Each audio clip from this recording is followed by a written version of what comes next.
कांग्रेस बार बार अपने ही देश को डराने की कोशिश करती है।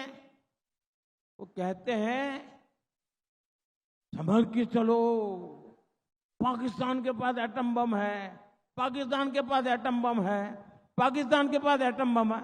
ದೇಶದಾದ್ಯಂತ ನಡೀತಾ ಇರುವ ಲೋಕಸಭಾ ಚುನಾವಣೆಯಲ್ಲಿ ಕಾಂಗ್ರೆಸ್ ಪಕ್ಷ ಕನಿಷ್ಠ 50 ಸ್ಥಾನಗಳನ್ನು ಗೆಲ್ಲೋದಿಲ್ಲ ಅಂತ ಪ್ರಧಾನಿ ನರೇಂದ್ರ ಮೋದಿ ಭವಿಷ್ಯವನ್ನು ನುಡಿದಿದ್ದಾರೆ. ಚುನಾವಣೆ ನಂತರ ಆ ಪಕ್ಷ ಪ್ರತಿಪಕ್ಷ ಸ್ಥಾನವನ್ನು ಕೂಡ ಕಳೆದುಕೊಳ್ಳಲಿದೆ ಅಂತ ಅಂದಿದ್ದಾರೆ. 26 ವರ್ಷಗಳ ಹಿಂದೆ ಅಟಲ್ ಬಿಹಾರಿ ವಾಜಪೇಯಿ ಅವರ ಆಡಳಿತದಲ್ಲಿ ನಡೆದ ಪೋಖ್ರಾನ್ ಪರೀಕ್ಷೆಗಳು ಈಗಿನ ವಿಶ್ವದಾದ್ಯಂತ ಭಾರತದ ಇಮೇಜ್ ಅನ್ನು ಹೆಚ್ಚಿಸಿವೆ. ಅಯೋಧ್ಯೆಯಲ್ಲಿ ರಾಮ ಮಂದಿರ ನಿರ್ಮಿಸುವ ಮೂಲಕ ಬಿಜೆಪಿ ಸರ್ಕಾರ ಜನರ 500 ವರ್ಷಗಳ ಕಾಯುವಿಕೆಗೆ ತೆರೆ ಎಳೆದಿದೆ. ಒಡಿಶಾದಲ್ಲಿ ಶೀಘ್ರದಲ್ಲೇ ಡಬಲ್ ಇಂಜಿನ್ ಸರ್ಕಾರ ರಚನೆಯಾಗಲಿದೆ. ಒಡಿಯಾ ಭಾಷೆ ಮತ್ತು ಸಂಸ್ಕೃತಿಯನ್ನು ಅರ್ಥ ಮಾಡಿಕೊಳ್ಳುವವರನ್ನ ಮುಖ್ಯಮಂತ್ರಿ ಮಾಡೋದಾಗಿ ಪ್ರಧಾನಿ ಮೋದಿ ಭರವಸೆ ನೀಡಿದ್ದಾರೆ. ಇನ್ನು ಅಲ್ಲದೆ ಪಾಕಿಸ್ತಾನವನ್ನು ಗೌರವಿಸಬೇಕು ಎಂಬ ಕಾಂಗ್ರೆಸ್ ನಾಯಕ ಮಣಿಶಂಕರ್ ಅಯ್ಯರ್ ಅವರ ಹೇಳಿಕೆಗೆ ಪ್ರಧಾನಿ ಮೋದಿ ಪ್ರತಿಕ್ರಿಯಿಸಿದ್ದಾರೆ. ಆರ್ಥಿಕ ಸಮಸ್ಯೆಗಳಿಂದಾಗಿ ಕೊರಗ್ತಾ ಇರುವಂತಹ ನೆರೆ ರಾಷ್ಟ್ರ ತನ್ನ ಪರಮಾಣು ಶಸ್ತ್ರಾಸ್ತ್ರಗಳನ್ನು ಮಾರಾಟ ಮಾಡಲು ನೋಡ್ತಾ ಇದೆ. ಆದರೆ ಕಾಂಗ್ರೆಸ್ ಪಕ್ಷವು ಪಾಕಿಸ್ತಾನದ ಅಣುಬಾಂಬ್ಗಳಿಂದ ಭಾರತದ ಜನರನ್ನು ಹೆದರಿಸಲು ಪ್ರಯತ್ನಿಸ್ತಾ ಇದೆ ಅಂತ ಆರೋಪಿಸಿದೆ. ಇನ್ನು ಕಾಂಗ್ರೆಸ್ ಪಕ್ಷದವರು ಪಾಕಿಸ್ತಾನದಲ್ಲಿ ಅಣುಬಾಂಬ್ಗಳಿವೆ ಅಂತ ಹೇಳ್ತಾ ಇದ್ದಾರೆ. ಆದ್ರೆ ಆ ಬಾಂಬ್ ಅನ್ನ ಹೇಗೆ ನಿಭಾಯಿಸಬೇಕು ಅಂತ ತಿಳಿಯದ ಸ್ಥಿತಿಯಲ್ಲಿದ್ದಾರೆ.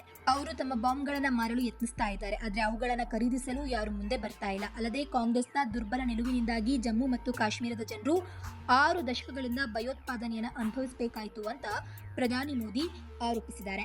साथियों, एक वो दिन था जब भारत ने दुनिया को अपने सामर्थ्य का परिचय करवाया था और दूसरी तरफ एक कांग्रेस की सोच, कांग्रेस बार बार अपने ही देश को डराने की कोशिश करती है।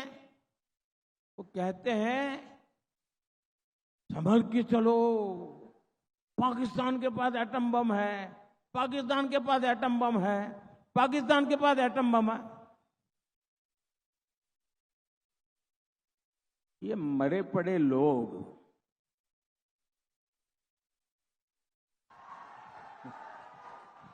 ये देश के मन को भी मार रहे हैं जी। और कांग्रेस का हमेशा ऐसा ही रवैया है। ये जो पाकिस्तान के बम बम बम की बातें करते हैं ना, आज तो पाकिस्तान का हालात ये है कि बम को संभालना कहां, वो भी उसके बस का रोग नहीं है। अब तो वो बम बेचने के लिए निकले हैं,